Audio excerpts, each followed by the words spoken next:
Alright guys, welcome to Shadow of Mordor Road to Platinum video. As you guys saw just a second ago there, I have the Platinum for Shadow of Mordor now. So today we're going to do our normal Road to Platinum video, give you some general info, a review, and what was the most challenging thing about the Platinum and all that kind of stuff. Let's hop straight into it. So right away, let's talk about what Shadow of Mordor is as a whole, some general info about the game and things like that. So Shadow of Mordor is a third-person game, and it's set in the world of Lord of the Rings. Generally, the game is just super fun. It's a very, what would you say, like the combat flows really well. Mainly because it is a Warner Bros. Game, so it has somewhat of that Batman feel to it, which makes the combat feel awesome. So some just general info is the game came out in 2014, is made by a studio called Monolith at Warner Bros. And it released with generally high reviews, which is why my review isn't going to be such a surprise at the end. But some just general info. Not general info, but how did I feel about the game personally? So some of the stuff I did love, of course, was the combat. Like I said, the combat felt wonderful. The world itself felt wonderful too. It felt like you were getting invaded. It felt like a dark world where you had to hide, and it felt like you were just scared for everyone in that world. You know what I mean? Like you felt like people in that world were gonna get hurt.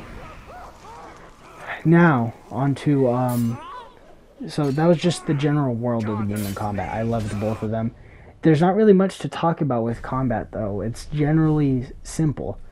It's nothing crazy. It's somewhat exactly like the way Batman played out the Arkham games. So, there's nothing really new to talk about there. And then the world just felt dark, and I just loved the way the world itself felt. What else? The side missions. The side missions in this game, to me, were actually really enjoyable. Even though they weren't generally side missions. You know what I mean? So when you gotta think, this game, there's not a lot of story to it. Well, there's a story. The story's decent. I'll get more into the story and some of the stuff I hated about it. But the story itself was good. But the side missions, there's no story to them. The side missions are either to help you take down the war chiefs in this Nemesis System, which, by the way, this Nemesis System is one of the coolest things I've ever seen in a game. I loved the way it worked, even though it was somewhat of an annoyance at some points. But it was awesome. The side missions are generally combat focused. It's pure just combat for the side missions. That's all I could really talk about them, is they're just combat. There's no story to them or anything like that. It's just pure combat.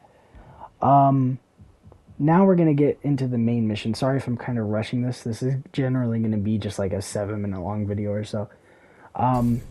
But the main missions themselves, the actual story part, I felt like the story was really good.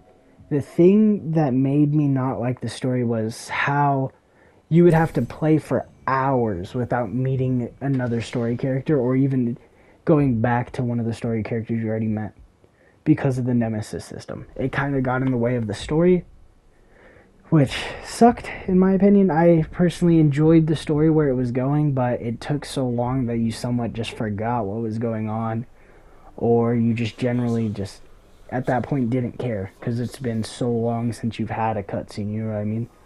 So the story was good, but the in between the story, it was very long and somewhat of annoyance at points. What else? Difficulty. The game's difficulty is actually somewhat hard. There's no actual difficulty in the game. It's purely just, hey, you do whatever you want, you know what I mean? You gotta just learn how to play the game and get skill to it, which is fine. The game is not to the point of where it's that hard where you're going to want to jump down to easy. But it would have been nice to have easy as an option for some points. Now we're going to get into the Platinum, I guess. I'm sorry if this is going to be a shorter one and I'm rushing it. It's just because there's not too much to talk about when it comes to this game. It's a very simple game, but what it does works really well. So that's why I'm just rushing through it. There's just not a lot to talk about with this game. Some of the stuff I didn't like overall about the Platinum, the the Nemesis System. It's like, as you guys heard me a few minutes ago, I enjoyed the Nemesis System. The thing that made the trophy for the Platinum somewhat of annoyance is it's random. One of the trophies are random, and that's the one I had the hardest time with. It was get a level 25 rune. So basically the way it works is the only way to get that is to have a war chief kill a war chief by using one of his weaknesses or strength, and let him kill you once. And I don't remember the other one. But it was just generally an annoyance to get that one, because it could have either been an epic or 24 if you messed up at some point, or you could have got your 25. Luckily, it only took me like an hour or so. But generally, how long did it take me to get this Platinum? It took me a total of 26.5 hours. Which isn't too bad for a Platinum, if I'm being honest. It's generally quick. I think all our Assassin's Creed games so far have been quicker, but that's still not too long to get a Platinum. Other than that, there's not really much to talk about. It's a fun little game to play. It's an easy enough Platinum. And yeah. So overall Platinum difficulty, I'm going to put at a 3 out of 10, with 1 being the easiest, you know. So it's a generally easy Platinum. And then my overall review of the game is an 8.5. I just loved everything the game had going for it. It's very simple, but it works. And that's about it for this Road to Platinum video, guys. If you guys enjoyed, please don't forget to like and subscribe. Comment down below what you guys want to see on the channel in the future. I'll catch you guys very soon in the next one. Peace out.